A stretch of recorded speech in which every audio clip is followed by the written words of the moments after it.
guys, yung mga hinahanap nyo na mga sagot sa mga dasal nyo, mga kapiksi, maaari niyang ipagkaloob sa inyo ni universe. Kumbaga parang bibigyan kayo ng sign ni universe, mga kapiksi, especially yung palagi kayo nagdadasal, meron kayong pinagpapanata, meron kayong hinihiling, mga kapiksi, no? Papakitaan kayo ng sign ni universe na malapit na yung pagsagot sa mga dasal nyo, malapit nyo ng ma-experience kung ano man yung pinagdadasal nyo, mga kapiksi. So,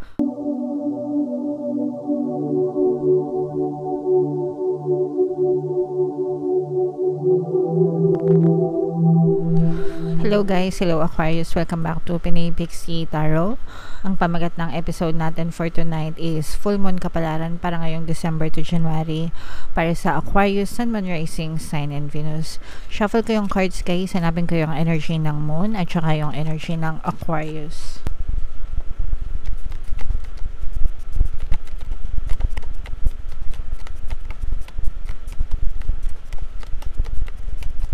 So, ito yung energy ng moon, mga kapiksi. Ngayon naman, hanapin natin yung energy ng Aquarius. Ito, guys. So, Aquarius kaya i-represent ng Queen of Wands sa ating spread. Sa deck na to, mga kapiksi, ang air sign ay nare-represent ng Wands na suit. So, ito yung combination, guys, ng positive and negative energy. General reading lang, guys. Pwede mag-resonate, pwedeng hindi. Yung full moon ngayong December, guys, ay sa December 26. Tapos yung next na full moon naman ay sa January 25, mga kapiksi. So, ang reading na to, guys, ay para sa period na yan. And, yung pangalan naman ng ating full moon ngayong December, guys, ay cold moon, mga kapiksi. So, saktong-sakto sa malamig na panahon. So, dito guys, meron tayong another presence ng Earth sign, Aquarius, Gemini, Libra, and Earth signs, Capricorn, Taurus, Virgo. For some of you, maaring you may be dealing with a person, an Earth element person, mga kapiksi, at saka Earth sign. Sa relationship, nakikita natin na for some of you, may mga problemang pinagdadaanan kayo guys, pero magkasama pa rin kayo. Okay? Magkasama pa rin kayo ng person nyo, masaya pa rin kayo for some of you. Pero yung iba sa nyo guys, parang feeling ko, merong nag-hold back, no, ng kanilang emosyon. Either nag-hold back ka sa feelings mo para dun sa person mo, or nag-hold back yung person mo na ipakita kung ano yung totoong nararamdaman niya sa inyo. Especially kung napapansin nyo na parang malamig yung person mo sa'yo. Parang malamig, ice cold, ganyan.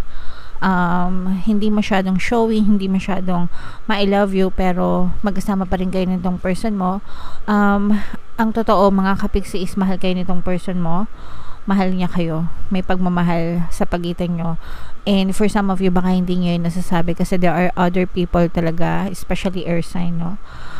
Hindi sila masyadong I love you, hindi sila masyadong expressive sa kanilang mga emosyon, hindi sila masyadong, and meron din talagang mga ganong tao guys, kasi hindi natin masisisi, sometimes pwede rin na dahil sa upbringing nila, sa childhood nila, hindi sila lumaki sa pamilya or sa environment na palaging naririnig yung salitang I love you, ganon, okay? Kaya nung lumaki sila, hindi nila alam kung paano i-express yung nararamdaman nila. So, pwedeng ganon yung nangyayari sa inyo guys, pero ang totoo, mahal kayo nitong person nyo, mga kapiksi. Yung iba sa inyo, parang feeling ko kayo yung nag-hold back sa kanila kasi hindi nyo alam kung totoong mahal kayo nitong person nyo or hindi, kasi nga hindi siya showy or hindi siya nagpaparamdam sa inyo, pero the fact na kasama nyo pa rin sila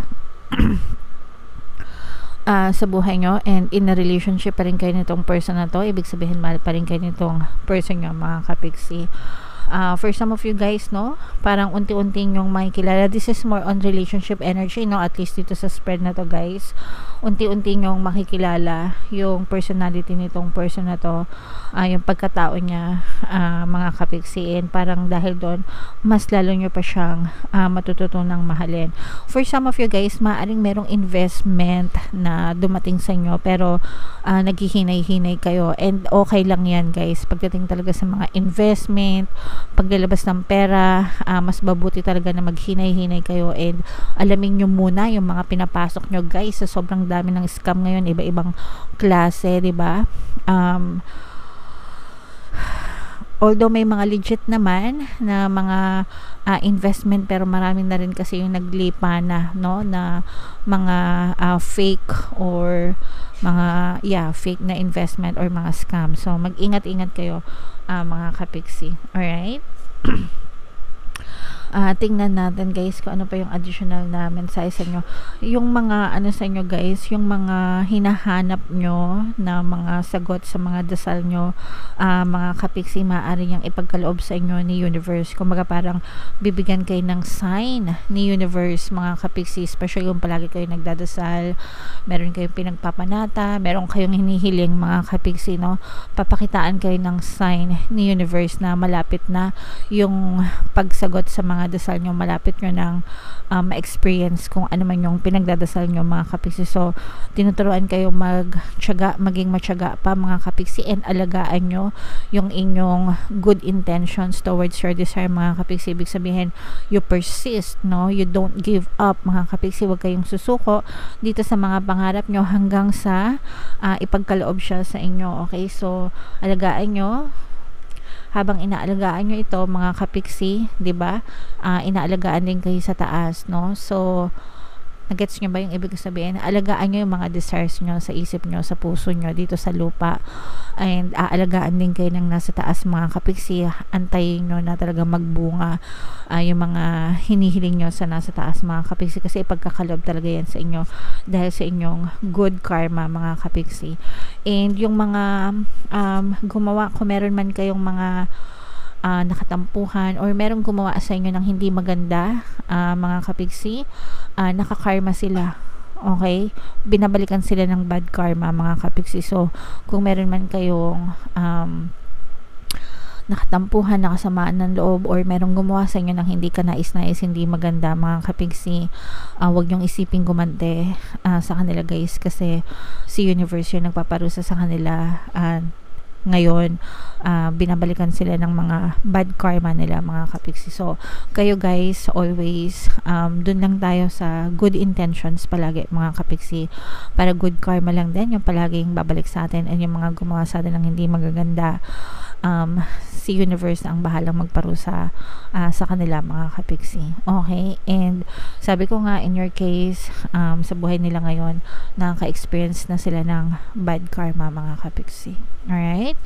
Okay, so imagine nyo na to guys, yung mga magagandang energy dito, kagaya ng mga sinabi ko nga sa inyo, inaalagaan ng universe yung mga dasal nyo. So imagine nyo na yan, mind answered prayers, yung sa relationship, harmonious na relationship mga kapiksi, and yung mga magagandang investment, yun ang imagine nyo, para talagang magandang investment yung mapagtuunan nyo, ng mapaglagakan nyo ng pera nyo kaysa dun sa scam na investment. Alright?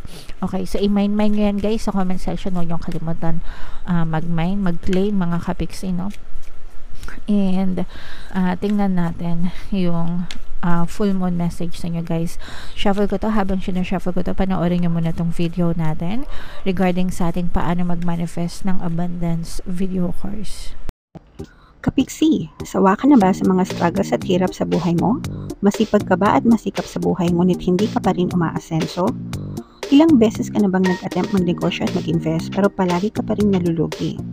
Sa pagkakataon na ito ay maaaring may subconscious beliefs ka na nagiging balakid sa iyong pag-unlad at pagyaman. Introducing, paano mag-manifest ng abundance video course. Dito ay matututunan mong ma-overcome ang mga balakid mo para tuluyan ka ng umunlad, umasenso, sumagana, maging matagumpay, successful at maswerte sa iyong kabuhayan, pera, trabaho, negosyo, salapi at kaperahan ng bonggang-bongga. Dali, mag-send na ng email sa pinoypixitaro@gmail.com at simulan na ang iyong pagyaman ngayon. Alright, so gusto mo bang yumaman, Kapiksi? Kung gusto mong yumaman, umunlad at umasdan siya ng bonggang-bongga, mag-avail ka na ng course, guys, kasi sobrang ganda talaga niyan. And good news, mga Kapiksi, no, dahil Christmas season ngayon, meron tayong Christmas sale, magbibigay ako ng 10% discount plus 1 free pampaswerte subliminal sa lahat na mag-avail ng course, guys, until December 31 na lang yan. So konting araw na lang mag-avail na kayo, wag na kayo magpahuli, mga Kapiksi. Meron din tayong email coaching, manifest your desires using the law of attraction. If meron kayong mga specific na gusto nyong i-manifest, pwedeng love and relationship, pwedeng money or career, pwede kayong magpabook ng email coaching session with me. Mag-send lang kayo, guys, ng email sa pinipixitaro@gmail.com. So, ito yung additional na message sa inyo, guys. It's time to take action. So, ito nga yung sinasabi natin sa inyo kanina na huwag kayong susuko, no? Kumilos kayo habang nag-aantay kayo ng mga katuparan ng mga bagay na pinagdadasal nyo. So, it's very important to note, mga Kapiksi, di ba?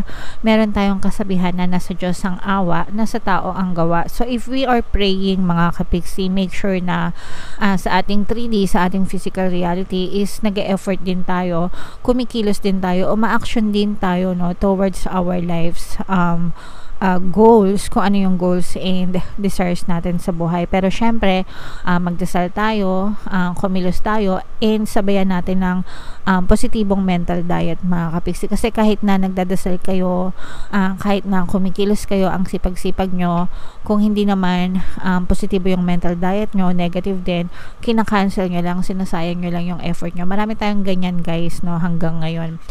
May nababasa tayo sa comment section, Kapiksi, ang sipag-sipag ko naman, palagi ako nagdadasal, bakit naghihirap pa rin ako sa buhay ko? So, yun yung missing piece of the puzzle, mga Kapiksi, dahil yun sa inyong mindset. Probably you have a lot of negative assumptions, negative beliefs about money, about luck, about success, about life in general. Kaya hindi kayo nakakita ng magandang resulta sa buhay nyo, especially if you have a lot of negative emotions like fear, takot, duda, no? Yan, panira talaga yan ng buhay. So, alisin nyo yung mga takot nyo, mga Kapiksi, yung mga fears and doubts nyo, and instead, be confident, diba? Maging matapang kayo, para talaga makita kayo ng positive results, mga Kapiksi. Attune to the moon, guys. Don't even think about giving up. Yan yung sinasabi ko sa inyo, wag na wag kayong susuko, guys, no? And yung favorite line ko dito is yung sinabi ni Mark Wahlberg dun sa Father's 2 na movie. God has never given up on you, so don't you ever give up on yourself. Okay?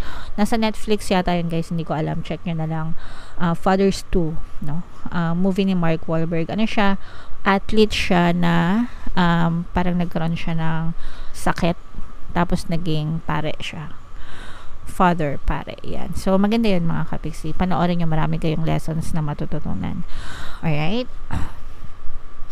Do your best and be happy with that. So, yun yung importante, guys. Wag nyong pagsisisihan, wag nyong panghihinayangan yung mga kilos na ginagawa nyo. Do your best, mga Kapiksi, okay? And kailangan palagi kayong masaya sa lahat ng bagay na ginagawa nyo. Hindi yung kilos kayo ng kilos, tapos at the end of the day, nagrereklamo kayo. Diba? Ganun eh. Kumilos na nga, nagtrabaho na nga, nagreklamo pa. So, guys, the fact na nagreklamo kayo, it's already a negative energy, diba? Reklamo, negative yan. Wala bang positive na reklamo. Sayang ang effort nyo, mga Kapiksi. Okay? Avoid being brash right now. Huwag kayo masyado magpadalos-dalos, mga Kapiksi, especially sa mga investment, no? Palagi sinabihan na nga kayo kanina na mag-ingat kayo sa mga investment nyo. Pag-aralan nyo mabuti, huwag kayo magpadalos-dalos, guys, okay? For some of you, you need a 12-month plan, saktong-sakto, no? Kasi 2024 na, New Year na, 12 months, mga Kapiksi, sa loob ng isang taon. Make sure na magplano kayo, guys, para sa inyong success at tagumpay. And for some of you, kung ikaw ay babae, a new male is coming into your life, or pwede rin na lalaki kung pwedeng business partner ito, or pwede rin na partner in life, sa inyong romantic relationship, mga Kapiksi. Alright? Okay, so yeah, yan ang message para sa inyo, Aquarius. Sana naintindihan nyo ang inyong mga pinapamind ko sa inyo, guys. Dito sa comment section, email nyo na mga kapiksi para talagang maramdaman nyo yung energy. Alright? So, Merry Christmas and Happy New Year sa inyo, guys. Happy Holidays sa inyong lahat. Huwag nyo kalimutan, ito yung ating 2024 kapalaran. Panoorin nyo na, guys, bago mag 2024. And ito rin yung ating success stories ng paano mag-manifest ng abundance video course. Click here to subscribe, guys. Thank you for liking, sharing, and subscribing, and see you again next time. I love you all. Have a nice day. Bye-bye.